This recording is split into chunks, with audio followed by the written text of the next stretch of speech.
Efectos jurídicos de las obligaciones. ¿Cuáles son los efectos jurídicos de las obligaciones? En el derecho civil, y específicamente en el tema de las obligaciones, hablar de efectos se relaciona con lo que sigue después de ligarse con una obligación.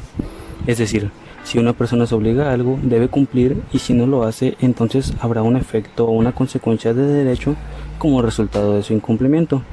Los efectos de las obligaciones pueden ser positivos o negativos, pero todo dependerá del cumplimiento o incumplimiento de la obligación contraída. Como efecto de las obligaciones se tiene en primera instancia el pago como cumplimiento de las obligaciones previstos en el artículo 2062 al 2096 del Código Civil Federal. La principal forma de cumplir con una obligación es pagándola. El pago produce un efecto en la obligación que consiste en terminarla. Por ende, la obligación se extingue cuando se paga lo pactado. Tal como lo menciona el artículo 2062, pago o cumplimiento es la entrega de la cosa o cantidad debida o la prestación del servicio que se hubiere prometido. También, como segundo efecto de las obligaciones, el ofrecimiento del pago y la consignación, estipulados en el artículo 2097 al 2103 del Código Civil Federal.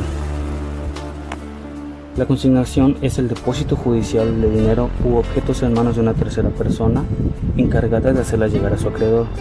Es decir, no es el deudor quien paga directamente, sino que recurre a las autoridades judiciales correspondientes para que éstas sean quienes hagan el pago y se cumpla la obligación.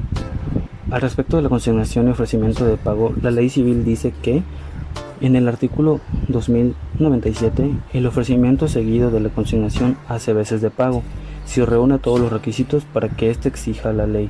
En el artículo 2098 menciona que si el acreedor se rehusare sin justa causa a recibir la prestación debida o a dar el documento justificativo del pago, o si fuera una persona incierta o incapaz de recibir, podrá el deudor librarse de la obligación haciendo consignación de la cosa.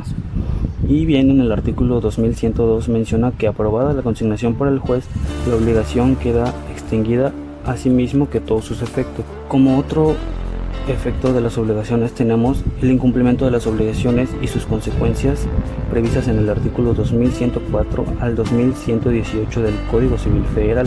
En relación a este tema, el Código Civil Federal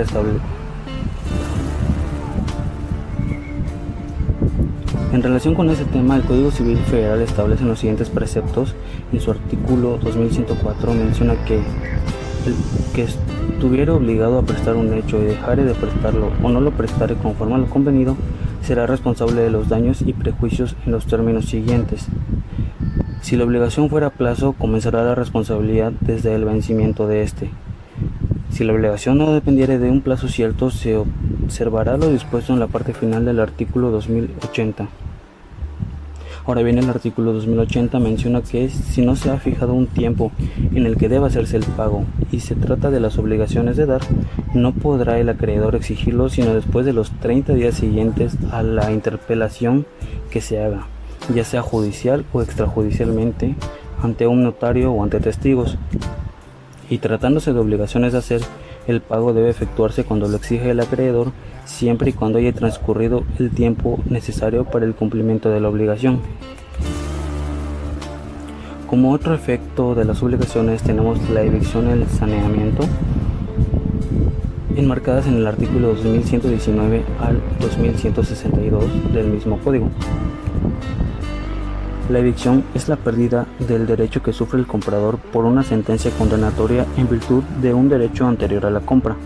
El comprador puede exigir el saneamiento al vendedor, que tiene la obligación de responder. Tal como lo menciona el artículo 2119 del Código Civil Federal, habrá una evicción cuando el que adquirió alguna cosa fuere privado del todo o parte de ella por sentencia que cause ejecutoria, en razón de algún derecho anterior a la adquisición.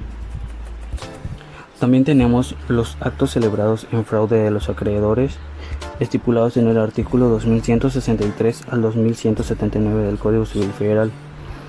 Esta figura jurídica es más bien un mecanismo de defensa con la que cuentan los acreedores legalmente, esto más que nada para solicitar la revocación de actos realizados por el deudor en su perjuicio. En el artículo 2163 menciona que los actos celebrados por un deudor en perjuicio de su acreedor pueden anularse a petición de éste, si de estos actos resulta la insolvencia del deudor y el crédito en virtud del cual se intenta la acción es anterior a ellos. Finalmente tenemos la simulación de actos jurídicos, previstos en el artículo 2180 al 2184 del Código Civil Federal.